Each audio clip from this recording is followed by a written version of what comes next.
Bismillah, alhamdulillah, wassalatu wassalamu ala rasulillah wa ala alihi wa ashabihi wa man walah, amma ba'du.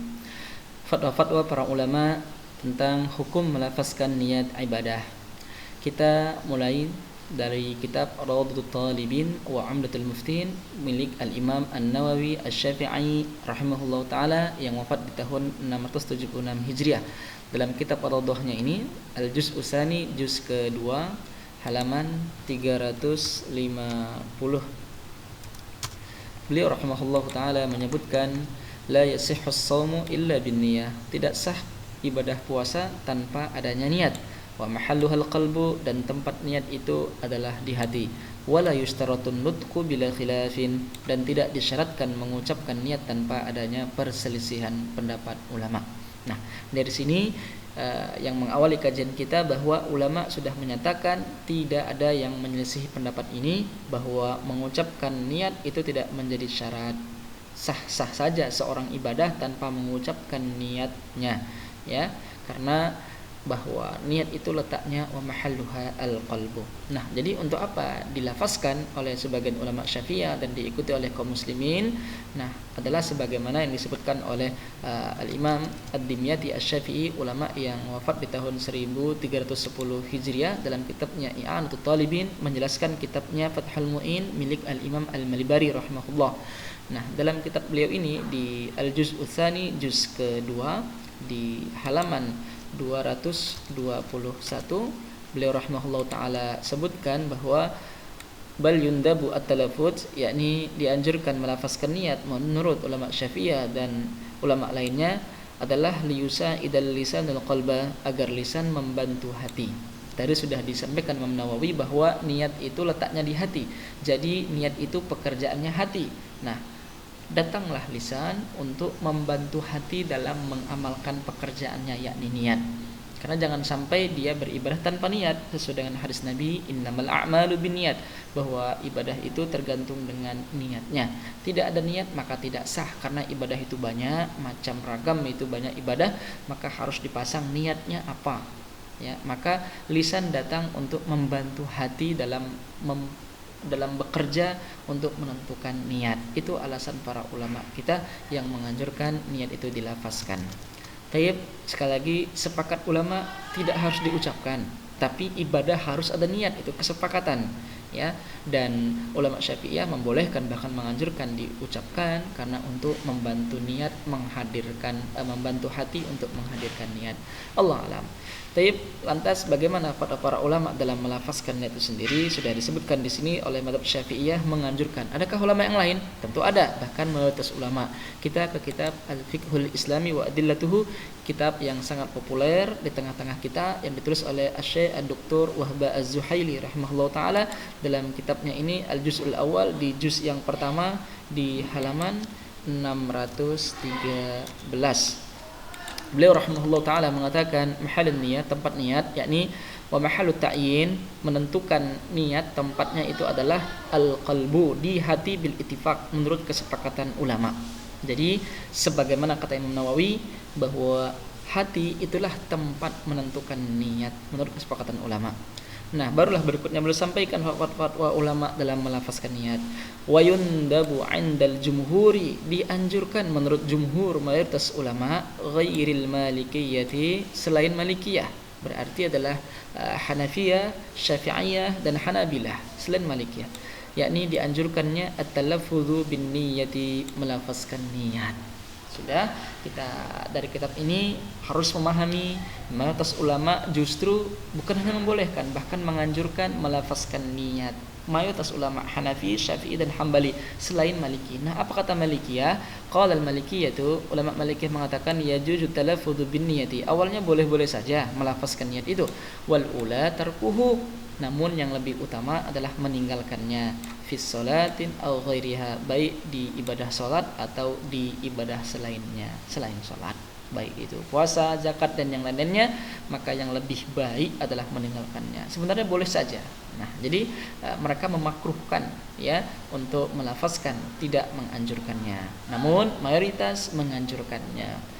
Redaksi yang sama disebutkan dalam kitab Al-Mawsu'ah Al-Fiqhiyah Al-Kuwaitiyah Al-Juz'u Tsani wal Arba'un, juz ke-42 di halaman 67. Disebutkan fadhahab al-Hanafiyyatu fil Mukhtar, mazhab Hanafiyah di dalam kitab Al-Mukhtarnya, wasyafi'iyyatu juga mazhab Syafi'i, wal Hanabilatu dan ulama-ulama mazhab Hambali fil mazhab yang menjadi mazhab resminya Hambali. Ya, ini sesuai dengan apa yang disampaikan oleh Syekh Az-Zuhaili, Hanafi, Syafi'i, Hambali selain Maliki. Bagaimana kata mereka? Ila anna talaffudha bin niyyati, bahwa hukum melafazkan niat, ya, fil ibadati dalam seluruh ibadat, sunnatun, hukumnya adalah sunnah, dianjurkan, liyuwafiqal lisanul qalba, agar lisan membantu hati, ya. Nah, namun dalam kitab ini disebutkan keterangan berikutnya, wa dhahaba ba'dul hanafiyyati, sebagian Hanafiyah, wa ba'dul hanabilati, dan sebagian ulama Hambali, mereka punya pendapat ila anna talaffudha bin niyati, bahwa hukum melafazkan niat itu makruh. Jadi tidak semua Hanafi menganjurkan melafazkan niat, dan tidak semua Hambali menganjurkan melafazkan niat, tapi ada sebagian mereka itu yang mengatakan makruh, ya. Nah, kita akan kaji berikutnya agar ya sesuai dengan amanat ilmiah, bahwa tidak semua Hanafi, tidak semua Hambali juga menganjurkan melafazkan niat. Tayyib, ini disebutkan siapa sebagian Hanafi dan atau siapa sebagian Hambali di referensi footnote kedua dalam kitab Al-Ashbah punya Imam Ibnu Nujaim halaman 48. Adapun sebagian Hambali tidak menganjurkan bahkan memakruhkan melafazkan niat ada dalam kitab Kasyaful Qina juz pertama halaman 87. Ya, silahkan dirujuk ke sana. Nah, kita akan coba melihat ulama Malikiyah. Ini yang pertama, yang dinyatakan para ulama yang tidak menganjurkan bahkan makruhkan adalah ulama Malikiyah. Kita akan sebutkan contohnya, yakni Al-Imam Ibnul Hajj Al-Abdari Al-Maliki rahimahullahu ta'ala, yang wafat di tahun 737 Hijriah, dalam kitabnya Al-Madkhal. Ini salah satu ulama yang memakruhkan melafazkan niat, ya, bahkan sampai memvonis bid'ah. Tayyib, kita akan kaji dalam kitab beliau ini Al-Juz'u Tsani di juz ke-2 halaman 275.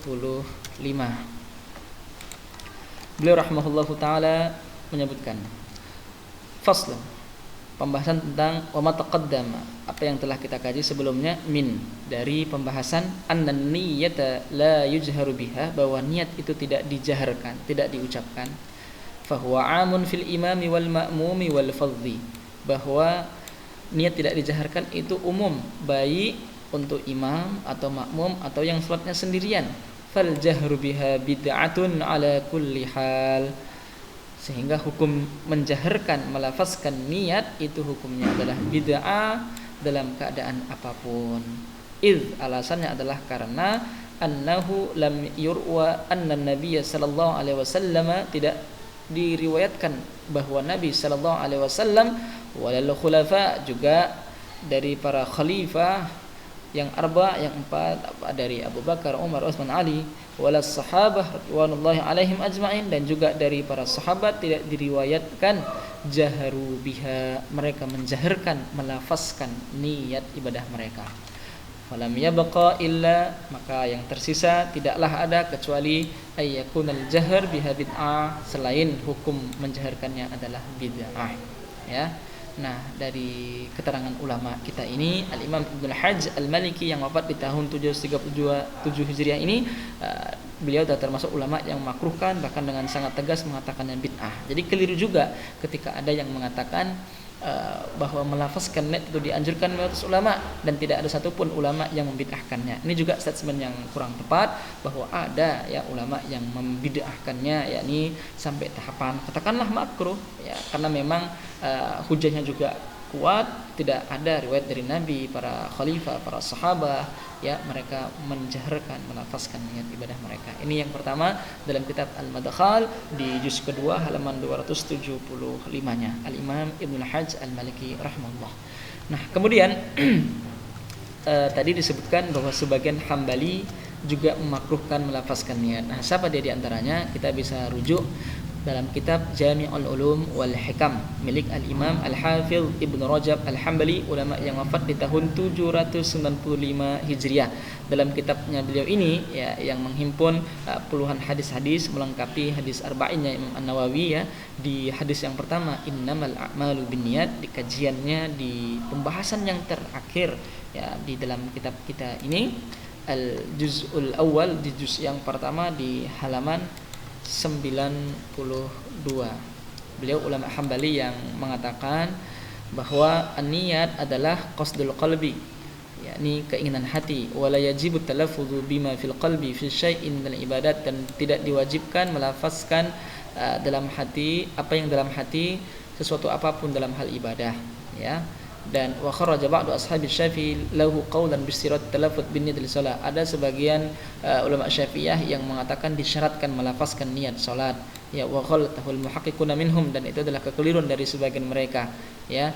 Nah, waqtalafal mutaakhiruna minal fuqaha, dan tentunya sebagai amanat ilmiah beliau rahimahullah taala mengatakan ini juga ikhtilaf, perselisihan ulama kontemporer kalangan fuqaha, ulama fikih mengenai hukum at-talaffuz bin niyah, melafazkan niat fi sholati aw ghairiha dalam hal salat ataupun selainnya.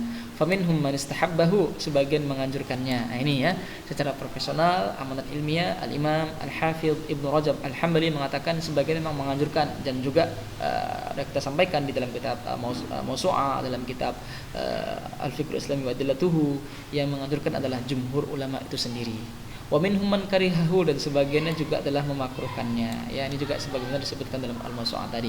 Nah, beliau termasuk ulama Hambali yang memakruhkan.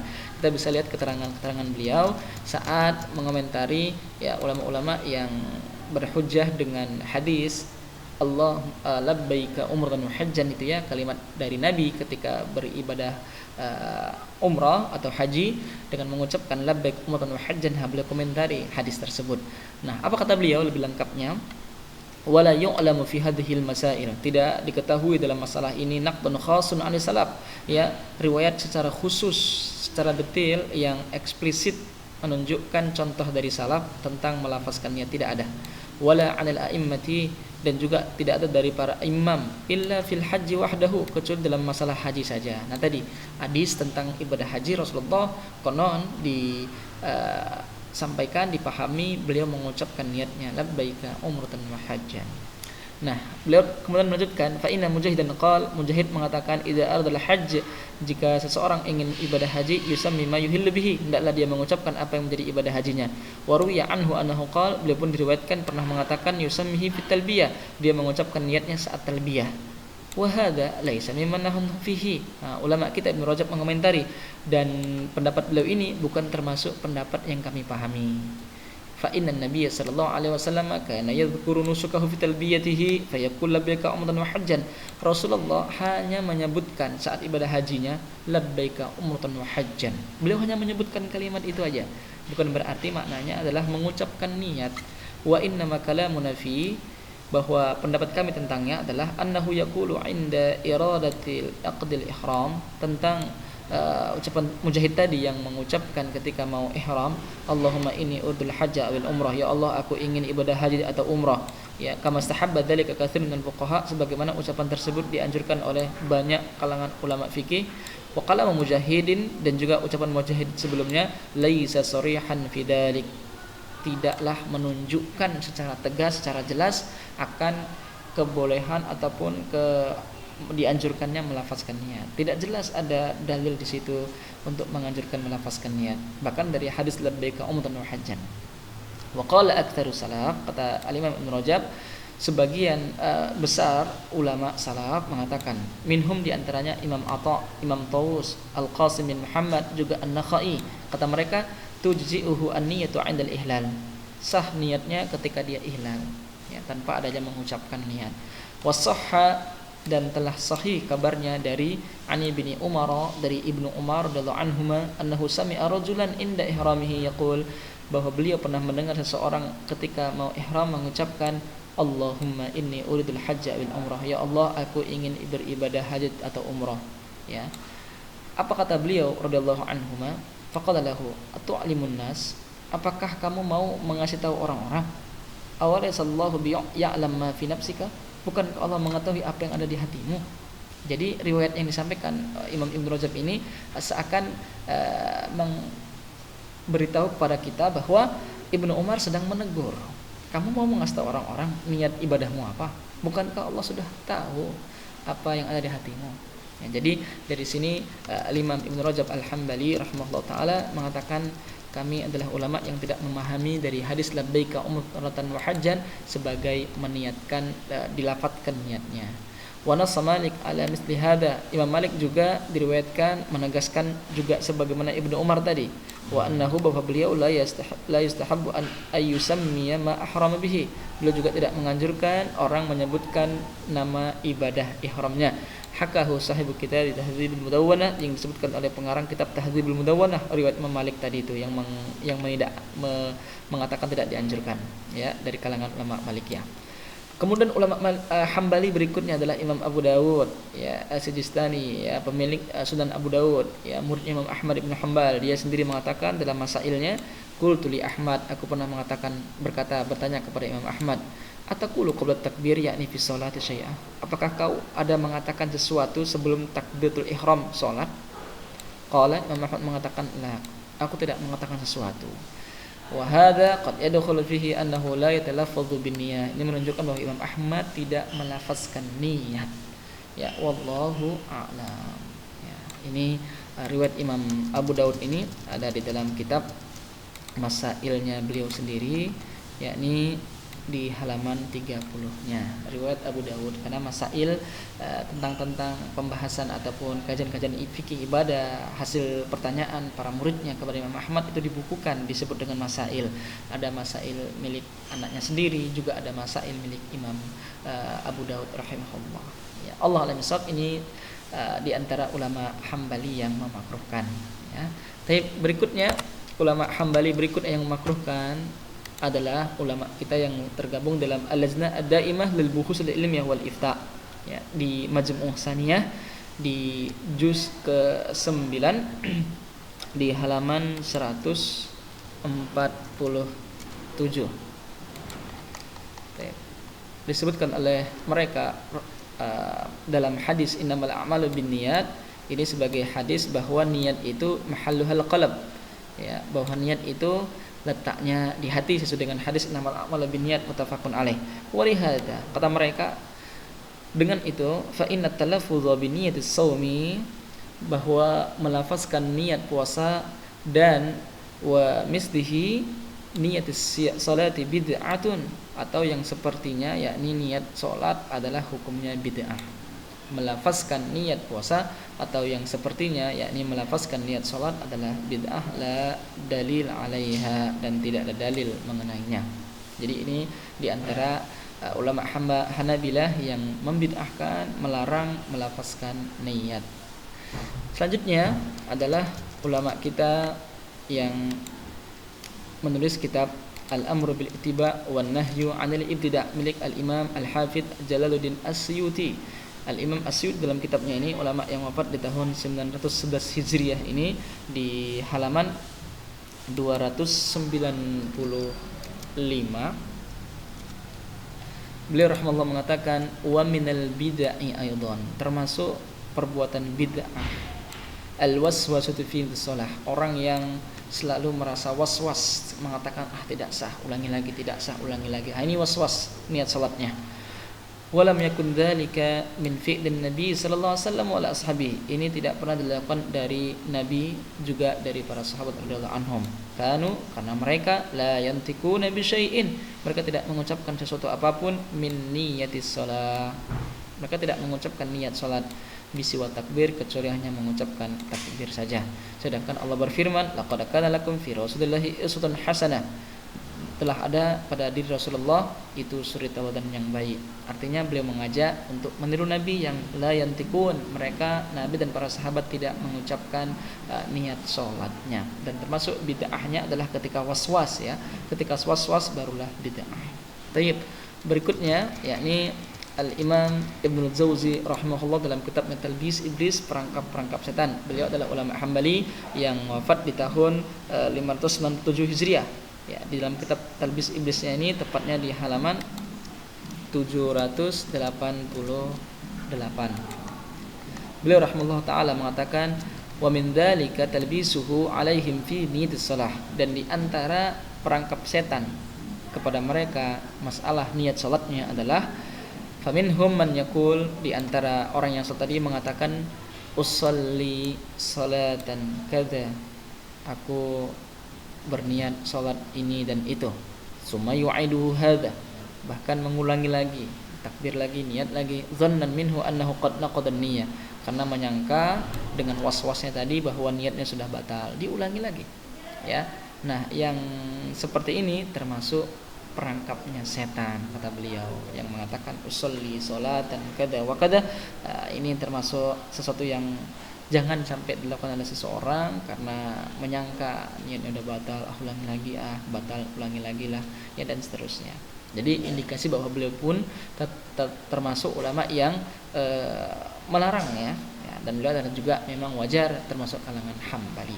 Ya, sebagian ulama Hambali sebagaimana Ibnu Rajab tadi sebelumnya ya juga mengatakan kita adalah ulama Hambali yang bukan memahami hadis labbaika umratan wa hajjan sebagai dalil melafazkan niat. Allahu a'lam bishawab. Ini saja, ya, fatwa-fatwa para ulama. Sebagai ringkasan adalah memang mayoritas ulama menganjurkan melafazkan niat. Adapun sebagian Hanafi tidak menganjurkan, bahkan memakruhkan. Sebagian Hambali justru memakruhkan. Di antaranya adalah Al-Imam Ibnu Rajab Al-Hambali, juga boleh jadi adalah Al-Imam Ibnu Jauzi rahimahullah taala. Adapun Malikiyah yang secara keseluruhan ataupun umumnya mereka memakruhkan melafazkan niat, maka diwakili oleh Al-Imam Ibnu Hajj Al-Maliki yang wafat di tahun 737 Hijriah dalam kitabnya Al-Madkhal tadi, bahwa al-jahru biha, menjaharkan niat adalah bid'ah. Ya, Allahu a'lam bishawab. Wassallallahu ala Muhammad wa ala alihi wa ashabihi wasallam.